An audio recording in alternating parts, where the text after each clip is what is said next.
Salut mes élèves, surtout qui nous suivent à travers notre chaîne nationale 4. Notre leçon d'aujourd'hui, c'est la probabilité. Cette leçon est destinée à tous les élèves, des branches scientifiques et techniques, et plus ou moins les élèves du branche sciences maths. Pourquoi plus ou moins? Parce que les élèves des sciences maths auront besoin d'un cours plus complet. Ce cours est destiné spécifique aux élèves des branches techniques et scientifiques. Comme vous savez, la probabilité elle se base surtout sur les dénombrements. Les dénombrements qui nous apportent des outils, plus d'outils qui vont nous permettre de calculer, ou bien de calculer la probabilité, ou bien de calculer les cardinaux qui nous aidera à calculer les probabilités. Cette leçon est riche au vocabulaire. Donc tout d'abord, je vais consacrer le premier paragraphe à traiter tous les vocabulaires que nous aurons besoin pour cette leçon.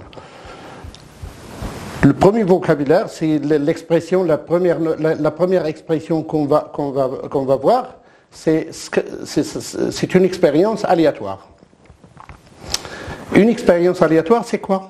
C'est juste un essai qui dépend au hasard et qui donne des résultats après son achèvement. Donc une expérience aléatoire, ça doit être achevé et à la fin, je dois avoir des résultats. Les résultats que je vais avoir, s'appellent prochainement des éventualités. Donc je vais prendre comme exemple, un sac contient 3 boules rouges numérotées 1, 2, 3 et 4 boules vertes numérotées 1, 2, 3 et 4. L'expérience consiste à tirer 3 boules du sac. Cet essai est une expérience aléatoire. Vous allez voir que je n'ai pas assez insisté sur la façon du tirage, car il y aura bien sûr trois façons différentes.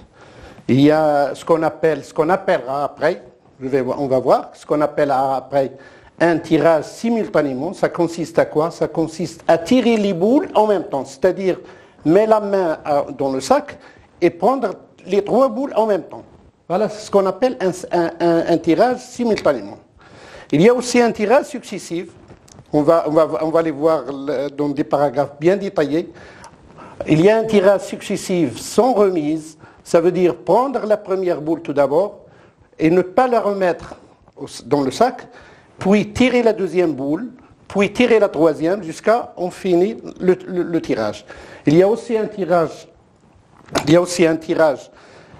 successivement avec remise. Ça veut dire tirer la première boule et la remettre dans le sac, puis tirer la deuxième boule et la remettre encore dans le sac, et enfin tirer la troisième boule et la remettre dans le sac. C'est ce qu'on appellera après un tirage successif avec remise. Donc j'insiste pas sur ce genre de tirage-là, mais je consacre l'exemple pour mettre en évidence qu'est-ce que ça veut dire, pour clarifier, pour donner la définition, ou bien pour donner une définition à peu près des expériences aléatoires. Déjà, dans l'expérience aléatoire, il y a l'aléa, il y a le hasard.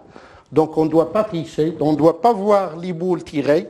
Je mets la main dans le sac, les boules doivent être indiscernables au toucher. Ça veut dire, lorsqu'on touche la boule, on ne le différencie pas de l'autre boule. Donc, c'est ça ce qu'on appelle une expérience aléatoire. Donc, en passant maintenant à l'autre vocabulaire, c'est l'éventualité et les événements. Qu'est-ce que ça veut dire une éventualité? Une éventualité, c'est tout simplement un résultat dans l'expérience, après l'achèvement de l'expérience aléatoire. Chaque résultat s'appelle une éventualité. Par exemple, ici dans notre exemple, si on note V, pour symboliser notre expérience, on note par V la boule. Lorsqu'on obtient une boule verte, on note ce résultat par V. Lorsqu'on obtient une boule rouge, on note ce résultat par R. Donc après avoir fini l'essai ou bien l'expérience aléatoire, j'obtiendrai les résultats de ce type-là. Je peux avoir les 3 boules vertes, comme ça. Voilà, je peux avoir les 3 boules vertes. Mais numérotés, vous allez voir que les numéros se diffèrent. Cette éventualité elle est différente à celle-là au niveau des numéros. Voilà, je prends la première éventualité, j'ai pris, ou bien j'ai obtenu la boule numérotée 1, puis la boule numérotée 2 et la boule numérotée 3. Tandis que la deuxième éventualité, j'obtiendrai la boule numérotée 4. Et ainsi de suite. Voilà. Chaque résultat de l'ensemble, c'est un ensemble des éventualités, est une éventualité. Notez bien, l'ensemble de toutes ces éventualités vont former ce qu'on appelle un événement. C'est ce qu'on appelle un événement qu'on peut avoir sous forme d'une description, obtenir 3 boules vertes. Je peux voir une description d'un événement, obtenir 3 boules vertes, qui pourra être décrit et noté de la façon suivante. Donc, récapitulons, bien une expérience aléatoire, ça nous donne des éventualités. Les éventualités, c'est chaque résultat de l'expérience aléatoire.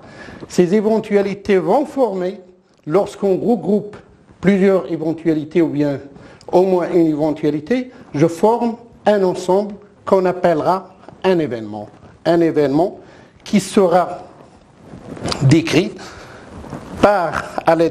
qui sera numéroté tout d'abord par une lettre majuscule comme ça, A, soit B, soit C, soit D, et une phrase qui décrit l'éventualité plus claire.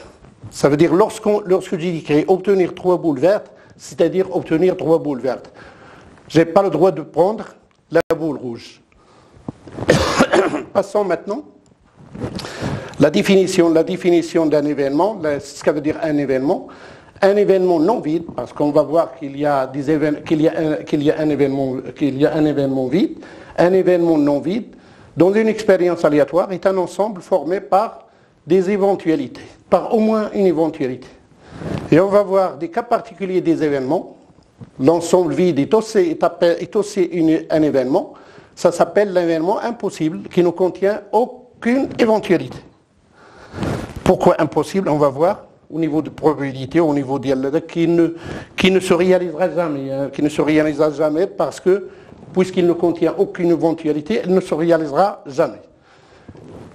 L'ensemble qui contient tous les événements, ça veut dire tous les résultats de l'expérience aléatoire, ça s'appelle un événement certain. Un événement certain qu'on notera toujours par oméga, et on l'appelle aussi l'univers. Vous allez voir, dans tous les exercices que vous allez voir, l'univers, on parle de l'univers, calculer le cardinal de oméga, ça veut dire quoi? Oméga, c'est un ensemble, c'est une collection, c'est un ensemble de toutes les éventualités possibles. L'événement qui contient une seule éventualité s'appelle événement élémentaire. La remarque, j'ai déjà parlé là-dedans. L'événement se note par une lettre majuscule qui est exprimée par une phrase mathématique qui donne une description claire et nette des éventualités qui lui appartiennent. Comme l'exemple avant, les premiers exemples, obtenir 3 boules rouges, ou bien obtenir 3 boules vertes, ou bien obtenir une seule boule rouge et 2 autres vertes. Voilà, ce sont des exemples d'événements. Passons maintenant à autre chose, à autre vocabulaire, cardinal de l'univers.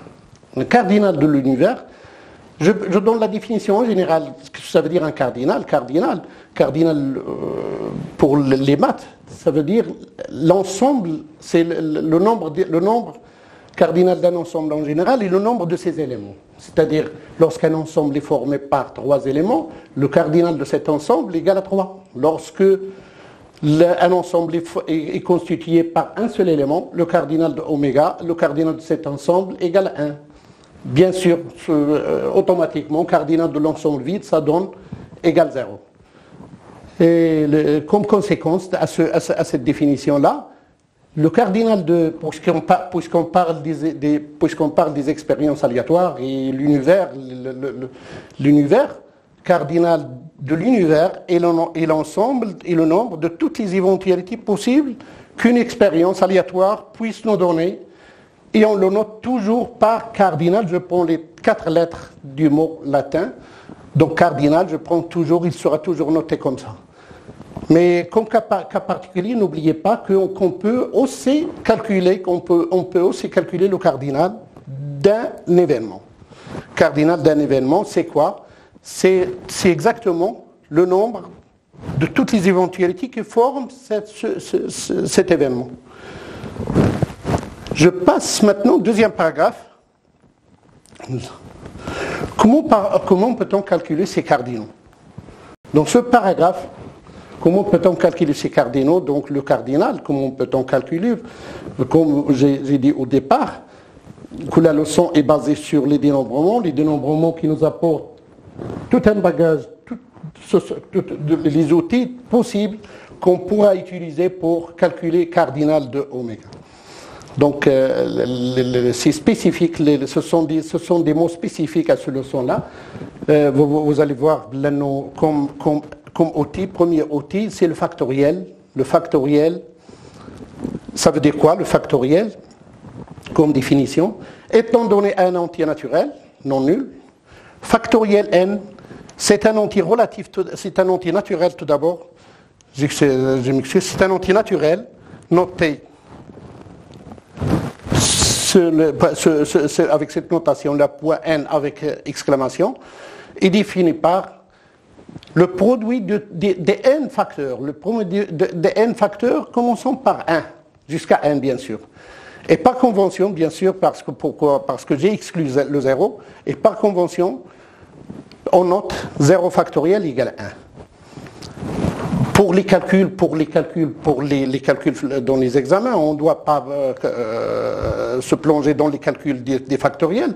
On a le droit d'utiliser les calculatrices, certaines branches, la calculatrice est permise aux examens. Donc, je peux même utiliser la calculatrice pour calculer, par exemple, le factoriel 5. Vous n'avez qu'à taper le 5, puis le shift. Et puis enfin, vous tapez le bouton et point d'exclamation et vous obtiendrez le résultat 120. Donc, deuxième outil, je vais parler à propos des permutations. Ça veut dire une permutation. Quel est le rôle des permutations pour les calculs de... Donc, à la fin, donc on va s'arrêter ici et on se rencontrera la prochaine séance, Inch'Allah, pour traiter les permutations et autres choses. Donc, salut mes élèves, ravi de vous retrouver encore à nouveau pour compléter notre leçon. On s'est arrêté la séance prochaine, la séance dernière, où on va aborder les permutations. Qu'est-ce que ça veut dire une permutation? Je vais expliquer ce que ça veut dire une permutation à travers l'exemple 1. Je vais qu'un sac contient 3 boules, une rouge, une noire et une verte. L'expérience maintenant, je vais insister sur la façon du tirage. L'expérience aléatoire consiste à tirer les 3 boules successives et sans remise. Ça veut dire quoi? J'explique.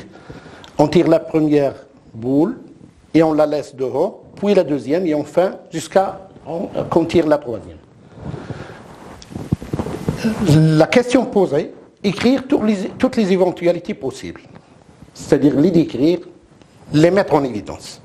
on peut visualiser, donc on peut visualiser le résultat à l'aide d'un arbre d'éventualité. C'est souvent, ça va nous faciliter la tâche. Cet arbre d'éventualité, ça veut dire quoi? Au départ, voilà le sac. Il contient une boule rouge, une verte et l'autre noire. La première boule tirée, bien sûr, il sera soit rouge, soit verte, soit noire. On ne pourra pas tirer les trois boules en même temps. Ce ne sont pas les boules tirées. La première boule tirée, que ce soit R, ou bien verte, ou bien noire. Une seule boule sera tirée. Lorsque je veux tirer la deuxième boule, par exemple, si je tire la boule vers rouge, qu'est-ce qu'elle reste dans le sac? Il ne reste que la verte et la boule noire. Et la boule noire. Donc, lorsque je veux tirer la deuxième boule, elle ne sera que verte ou bien noire. Pourquoi? Parce que la boule rouge est exclue. Elle est en dehors du sac. Et ainsi de suite. Si la première boule tirée est verte, bien sûr, le sac, ça reste dans le sac la boule rouge et noire. Donc, lorsque je tire la deuxième boule, elle sera soit noire, soit rouge. La même chose, si la première boule est tirée et noire, la seconde boule sera soit rouge, soit verte. Et en fin de compte, lorsque je veux tirer la troisième boule, je tire bien sûr la boule qui reste. Donc si je tire comme première boule la boule rouge et comme deuxième boule une verte, alors il ne me reste que la boule noire. Il y a même chose, si la première boule est rouge et la deuxième boule est noire, il me reste enfin pour la troisième boule la boule verte. Et ainsi de suite. En fin de compte, qu'est-ce que j'obtiendrai? J'obtiendrai des chemins. Voilà, des itinéraires. Chaque chemin ou bien chaque itinéraire met en évidence ou bien nous indique ou bien nous donne une éventualité. Par exemple, si je prends ce chemin-là, quelle est l'éventualité que j'ai obtenue? J'ai obtenu l'éventualité RVN. Voilà la deuxième éventualité RNV. Troisième éventualité VNR. Quatrième éventualité VRN, NRV et NVR. Donc, en fin de compte, j'ai obtenu 6 éventualités différentes. Pourquoi différentes? Vous voyez bien la différence entre ces éventualités. Quelle est la différence entre ces éventualités? C'est tout simplement l'emplacement des couleurs. L'emplacement des couleurs dans l'ordre. Par exemple, ici, cette éventualité, la première boule tirée est rouge, la dernière boule tirée est verte, tandis que l'autre éventualité, deuxième éventualité, la première est rouge, mais tandis que la dernière est noire. Il y a une permutation des deux couleurs. Au niveau d'ordre 2 ou bien l'ordre 3, il y a une permutation d'ordre. Donc, on compte donc 6 éventualités. Que représente le 6? Le 6, qu'est-ce qu'il représente? C'est exactement 3 fois 2 fois 1, que je peux l'écrire sous forme 3 factorielle. Donc, la différence, on va voir, la différence des éventualités, c'est le changement d'ordre d'obtention des couleurs. C'est ce qu'on appelle une permutation. Permutation de choix de combien? De 3 éléments, tous distincts. Vous remarquez que les éléments dont je parle sont tous distincts. Il n'y a pas une ressemblance entre 2 éléments. Ils sont donc en nombre 3 factoriel. Comme remarque, puisqu'on parle des éventualités et prochainement on va parler des événements, ces événements forment un événement qui pouvait être décrit par la description de cet événement, dont les éventualités sont les 6 éventualités, obtenir 3 boules de couleurs différentes. Voilà, RVN, VRN obtenir, lorsque je décris par exemple un événement de ce type, de cette façon-là, obtenir 3 boules de couleurs différentes, donc vous devrez me donner les éventualités suivantes. Voilà. Conclusion. Quelle est la conclusion que je peux tirer d'ici? Puisque le 3 factoriel, qu'est-ce qu'il représente? Dans l'exemple de 3 factoriel, ça représente le nombre de toutes les éventualités. Et chaque éventualité est appelée une permutation. Donc en général, le n factoriel, qu'est-ce qu'il représente, le n factoriel? Le n factoriel, ça représente le nombre des permutations de n éléments qui sont tous distincts, qui soulignés, sont tous distincts, parce on verra dans le prochain paragraphe que le nombre de permutations, lorsque deux au moins de ces éléments sont identiques, que ce n'est pas le même résultat. Ça ne donne pas le même résultat, ça ne donne pas n factoriel. On verra dans le prochain paragraphe le nombre de permutations. On prend comme exercice, prenez un stylo et vous me répondez quel est le nombre de permutations qu'on pourra avoir lorsqu'on tire successivement sont remises 4 boules. Noir, rouge, verte et jaune. Ça veut dire, c'est exactement 4 éléments différents, distincts. Et qu'est-ce que je veux? Je veux le nombre de permutations des couleurs au niveau de l'ordre. Je prends un autre exemple. C'est l'exemple qui va me traiter, qui va me mettre en évidence les permutations des éléments dont au moins 2 sont identiques. Et je prends comme exemple, un sac contient 3 boules, 2 rouges et une verte. L'expérience consiste à tirer les 3 boules successivement et sont remises. C'est la même chose. On va voir toutes les sortes de tirages, mais le principe maintenant, c'est de traiter les permutations. Un sac contient 3 boules rouges, 2 vertes et une verte. L'expérience aléatoire consiste à tirer les 3 boules successives et sont remises, écrire la question demandée, écrire toutes les éventualités possibles. On va visualiser à l'aide d'un arbre d'éventualité, bien sûr. Vous voyez là, le sac contient 2 boules rouges et une verte. Et je tire la première boule tirée. Pourquoi pas je mets un autre chemin? Pourquoi? Parce qu'il n'y a que 2 rouges et une verte. Lorsque je veux tirer la première boule, je mets la main dans le sac et je tire la boule, j'obtiendrai soit une boule rouge, soit une boule verte. Supposons que j'ai obtenu la boule verte. Les 2 boules qui restent, bien sûr, rouges, sont de couleur rouge. Donc la deuxième boule sera nécessairement rouge, la troisième exactement sera aussi rouge. Lorsque la première boule est rouge, il me reste 2 couleurs différentes, soit R ou bien V. R ou bien V. Si la deuxième boule est aussi rouge, il ne me reste que la boule verte. Si la deuxième boule est verte, sachant que la première est rouge, il me reste la boule rouge. Et ainsi, j'obtiendrai les éventualités obtenues sont RRV, c'est un chemin, voilà, RRV, RVR, c'est un autre chemin, VRR, il y a 3 chemins, donc il y a 3 éventualités possibles. Le nombre de ces éventualités devenait 3. Tandis que l'exemple 1, j'ai obtenu 6 éventualités. Pourquoi pas, mais pourquoi 3? Et d'où vient ce 3-là? Que représente 3 par rapport à notre situation? On a 3 éléments, bien sûr. On a 3 éléments. On a 3 éléments, R, R et V, dont 2 sont identiques. Donc 2 rouges sont identiques. Les 2 boules rouges, je les ai notées par un 2 rouge et une boule verte, je la note par un en vert.